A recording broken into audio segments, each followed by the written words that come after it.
Well,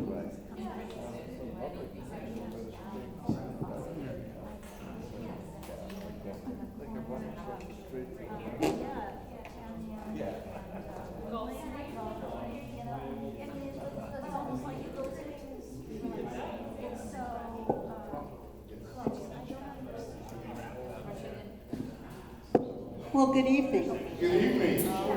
How are you tonight? Fine. Okay. I'm going to call this meeting to order. This is the January 11th, 2016 meeting of the Sarasota County Council of Neighborhood Associations.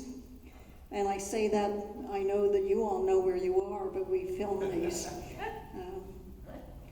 And the films are available on our website, which is www.conasarasota.com. You can see it here. .org. .org. I'm sorry. I stand corrected. I want to recognize the officials who are here tonight. Starting with the City of Sarasota, we have Mayor Willie Shaw. Commissioner Suzanne Chapman, Commissioner Shelley Freeland Eddy,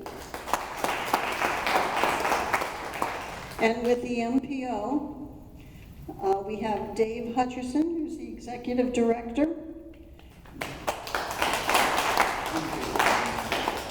and Colleen Magoo, who is I think you're the planner, transportation planner.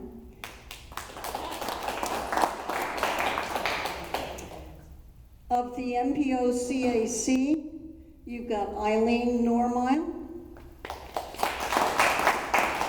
I'm also a member of the MPO CAC and have been since 2000. Roxanne Lake, who's the FDOT Community Liaison.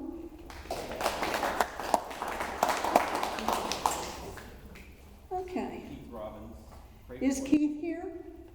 Keith Robbins, who's the FDOT District Freight Coordinator.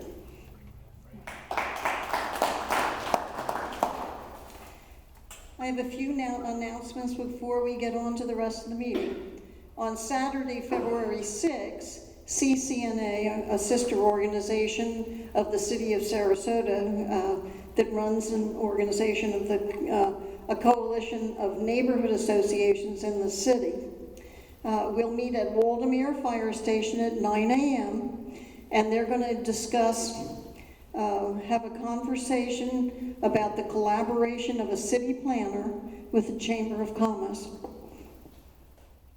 Are there any announcements from the floor from any of our member organizations? Any individuals other than that would like to announce? Okay, let's move on. Initially, we start off tonight with the election and nomination of new directors. There are two members who were two persons who were nominated at the last meeting to become directors of Cona. And I'd like to have a vote on those two, and that is Sean and Nikki. If you'd stand up, please. Their nomination was announced last month, and I'd like to have a motion. Moved by Bill Zoller. Do I have a second? Right over here by Ron. Somebody's phoning it in. Okay. All in favor of the election of new members of the Board of Directors? Thank you. That passes. May not have a quorum. Everybody here is one of the presentators. It doesn't call for a quorum of the members. If we had to have a quorum of the members of Cona, it would be very difficult. Okay. Now we have an additional member who's been nominated, Pat Rounds, and her nomination is being announced today. So next month, she'll be elected, if you please. Are there any nominations from the floor? There being none, we'll go ahead and schedule that election for the February meeting. The next Cona meeting is on Monday, February 8th, and we'll be presenting the topic of historic preservation adds value to homes and communities. And that will feature, the guest speaker is Lori Muldowney, who has a long history of participation in the administration of historic preservation in the county and elsewhere.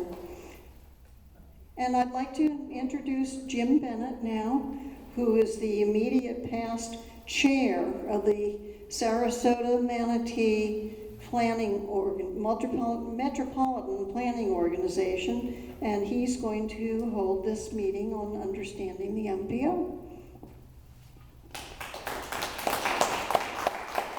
I'll be available with a microphone for questions if at any time. I have two. She has another microphone. And I have to remember when I listen to people with mics, I have to tell them to play Britney Spears. You know, you have to put it right up here or nobody can hear. So I will do my best. If you cannot hear anything, let me know by screaming or making a motion. Now, several things. If I were going to talk to you about the MPO, as most people think of it, I would be here in a double-breasted Brooks Brothers suit with a tie. But I'm here to talk about what the MPO is really like, and that's why I have a string tie with my family initial on it and a camel's hair coat, because it is much more relaxed. I'm also going to try to be as simple as I can, because it's not a simple subject, and I'm going to move fairly slowly. And that always reminds me of the wonderful story of an accountant who had worked for a company for almost 50 years and did a wonderful job, and then he really messed up and made a terrible mistake, and he had to resign. And at his farewell dinner, he was given a watch, and he got up to speak, and he said, "Well, I may not be sure, but I'm slow. So I'm going to try to be slow so you can get the idea." Now, I do not have visuals. Part of that is on purpose. There are a pile of strategic mobility plan booklets here, which you may want to get before I get too far on, because they have a good map that you might like to look at. And I will give you an idea of what that map looks like. It looks like that with I-75 on it. This just shows you really the trail. And the reason why you want to have this in mind, and I'm going to try to do it for you so you can remember it in your head, is that we live in an area that is somewhat unusual in the way it's laid out. And that makes a huge difference on what the MPO can do and has to do. Now, the MPO is the Metropolitan Planning Organization for Sarasota and Manatee. That is literally what it says for Sarasota County and Manatee County. It is composed of 17 people, 16 of whom are elected, and 1 of whom is appointed. And an additional non-voting member is the Secretary of District 1 of the Florida Department of Transportation. Why are there 17? Because there are 2 counties, and each county is allocated 3 people. So you have 3 county commissioners from Manatee and 3 county commissioners from Sarasota. You also have at least one person from each city. There are 4 cities in Sarasota County: Venice, Northport, Sarasota, and Longboat Key. But because of their size, Northport and Sarasota have 2 people instead of just 1. In Manatee, there are actually 5 cities: Palmetto, Bradenton, and the 3 island cities. But the island cities are small, and they have an island transportation planning organization, and it sends 1 representative. So you have 1 from the islands, 1 from Palmetto, and 2 from Bradenton, because it just got big enough. That is statutory. That is based upon Florida law, and every year that there is a census tally, that is a real census, not the updates, so that's every 10 years, you look at your population to see if you need more or less people as required by the statute. So we just upped from the 2010 census. It takes a while to get there, but we did, and we added a person for Bradenton and a person for Northport. Now, why is there this group of 17 officials? I left out the airport. Mr. Baroff is the representative of the Sarasota Manatee Airport Authority. He's appointed, not elected, but he is by statute allowed to be on the board. So that's 16 plus 1, and he can vote. It used to be, that if you wanted to go from the teepee to the teepee, you walk back and forth and created an Indian trail. And likewise, if you just had a boat, you'd go down a river, and our transportation developed pretty much out of pocket and ad hoc. As the country grew, it got very important to have a national transportation system. And so the federal government began to designate federal highways. US 1 is the most famous, north-south along the East Coast. Eventually they needed funding, and so there was federal law created to fund highways. And then it became a problem that you found a highway was going to go through your backyard, and you didn't like that too much. This was particularly true during Eisenhower's administration when the interstate system was developed. So MPOs were created by Congress and mirrored by each state to deal with local conditions. In order to hear you, the people, say what you did or didn't like about the highway plan that was going to run through your backyard or your Central Park or your favorite movie theater or whatever it was. And that's the genesis of the organization, and that's why it's composed of elected officials, so that these people will be responsive to your needs. We hope that's the case. And I have to say that as far as this MPO is concerned, I think I was 5 years on it, Dave, but I forget it, something like that, a little bit less than my terms as councilperson. One of the strengths of this MPO is that it is very, very responsive to the people that the representatives on the board are supposed to take care of. And that is what makes it interesting. That's why I'm not wearing a double-breasted suit. It's a lot more interesting than lots of rules and lots of regulation. So, the biggest problem is not what you think. The biggest problem is not traffic. The biggest problem is not screaming public. The biggest problem is not accidents. The biggest problem is money.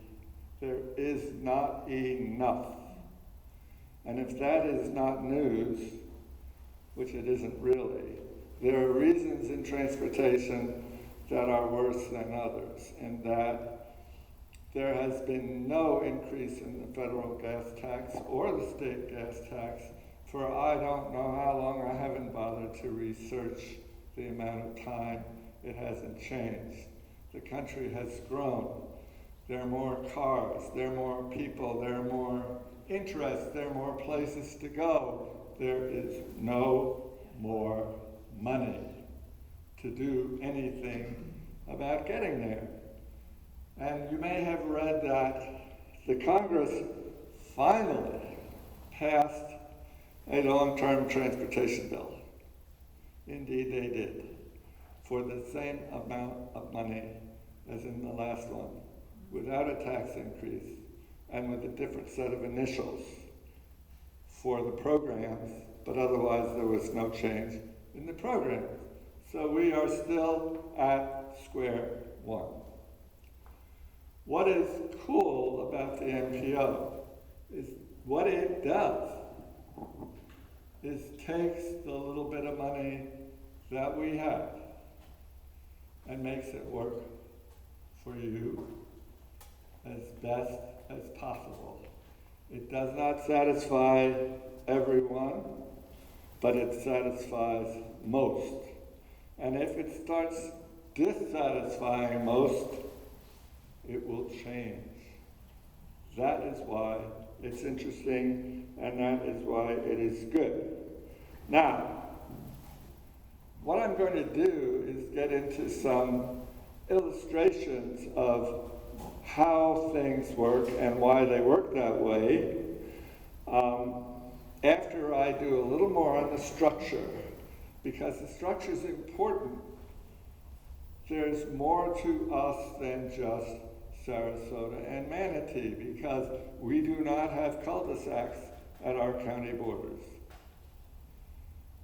First of all, we have Charlotte County. And if you're aware of South County, you know that Northport kind of spills over into Charlotte. And if you want to go down to Fisherman's, whatever it is in Punta Gorda, you go into Charlotte County. And if you live in Englewood, it's south of Sarasota, you're in Charlotte County, but you can't get anywhere without going through Sarasota, etc. So we have interlocal agreements with Charlotte County, and we do planning with Charlotte County. Not the same kind of detail as we have for our own two counties here, but we do have them. We also have adjacent counties, the most famous of which is Hillsborough, which includes Tampa. And then you've got Pinellas, which is St. Pete, which, by the way, locals will tell you is Pinellas, but you can say it any way you want. And we have adjacent counties. There are organizations that are like the Sarasota MPO that we interface with for regional planning. And finally, we have a state organization called the MPOAC, which deals with all of Florida, and it's just as good as our MPO. It is composed of elected representatives from each of the MPOs around the state, and they meet quarterly. And if nothing else, and there's a lot more, it's not nothing else, but if nothing else, this organization keeps everybody up to date on the latest developments. I have seen presentations on automated vehicles that would make you think Star Wars was just playground stuff. What Florida is doing for automated vehicles is very exciting. What it is doing for port development is very exciting, because part of our MPO includes Port Manatee, which is the nearest port to the Panama Canal. So you can think of what people are planning for that. Also, what has developed at the MPOAC level, the state level, is a freight committee. And we now have a representative from FDOT on freight, because the freight committee at the MPOAC level developed such an exciting program that the state decided they wanted to move with it, and they have set up a very comprehensive program to consider freight in terms of getting around. You know, there are trucks. If you don't think about the trucks, if you don't think about rail, if you don't think about sea, you're missing stuff. So what's going on in Florida is an integration of consideration of the needs for all kinds of transportation. And so that is what really makes it exciting. Now, why is this important? Think about traffic for a minute. You know what traffic is. A lot of cars. Well, what are a lot of cars? If you had a lot of cars and each driver did exactly what he wanted to do, what would you get? Oh my goodness. So traffic is a good example of why transportation needs a group of people who are responsive to all the drivers and all the riders and all the bikers and all the walkers, so that we don't run each other over, so that we don't collide, so that we can get where we want to go promptly, etc. Therefore, it's in my book the best example of where there should be state and federal funding and where there should be government involvement to deal with very disparate competing interests, all the way from the motorcycle rider who does not want to wear a helmet to the driver of the big SUV who will not wear a seatbelt. And there's all sorts of other people out there. Now, before I get into the examples, I have to say Roxanne knows all about this. We have a huge traffic signal problem. And FDOT knows that. And they have rules they have to follow. And they also have ears that they use to listen to complaints. We have an old set of federal rules about signals. We have new technology that conflicts with some of that about signals. We have technology that will allow us to manage traffic